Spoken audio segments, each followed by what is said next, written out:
I just came out of Rear Window with Jimmy Stewart, and I have to say this is a awesome, awesome movie. For one, it's a Fathom Events movie, and I had not been to one. And so, what Fathom does is have a series of classic movies. With Rear Window, it was a 1955 Alfred Hitchcock directed and produced movie, and so there's a level of suspense here that runs throughout the entire movie that I'll talk about in a second.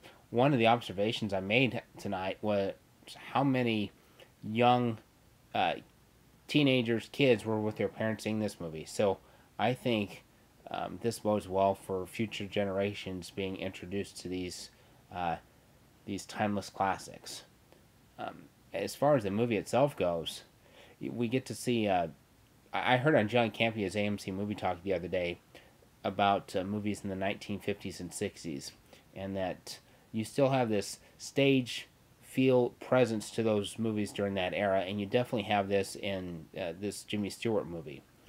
Jimmy's character, he lives in an apartment complex in New York City, and his leg happens to be broken, which limits his ability to get out of his apartment. And so, what does he do to pass the time away? He looks out the window and watches all of his neighbors. He has five neighbors that he pretty much keeps an eye on throughout the entire film. One neighbor more than the others, who incidentally he suspects has murdered his wife. She hasn't been seen in a few days, and so he pulls out binoculars and cameras and spies on this man for the next few days, wondering what's in the suitcase, why he has a saw, why he has a knife, why he has rope, why he has mailed off a big crate. And he's not by himself in this. He gets his girlfriend involved, his friend who happens to be a police officer, and the nurse who comes in and treats him while he's being cared for concerning his broken leg. It does a great job, the whole movie, of building and building and building to the very end, which is an extremely, extremely exciting last 20 minutes. The dialogue in here is so tight. It is, again, where I mentioned the stage presence. You get that feel with the dialogue in this movie, that it's very tight, that it's very succinct, that there's a lot of words, that you do feel like you are watching a stage play on many levels.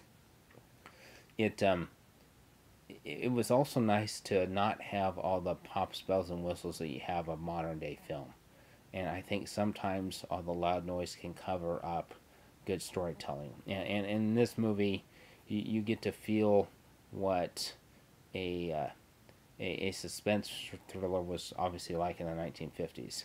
And apparently, this was a breakthrough movie for Jimmy Stewart in the fact that he had been kind of typecast as somebody who took good roles, and good roles as far as um, roles depicting him in not such a dark light that this one, and I guess he does three other movies with Alfred Hitchcock that come out later. So we get to see a different side of Jimmy Stewart that audience hadn't been privy to up until this point. So go out and see this movie. And you would think that a movie like this you could just sit at home in front of your TV, DVD it, watch it on Turner broadcast, which you could do as well. But there is still something special, even with these older movies, about seeing them in the theater.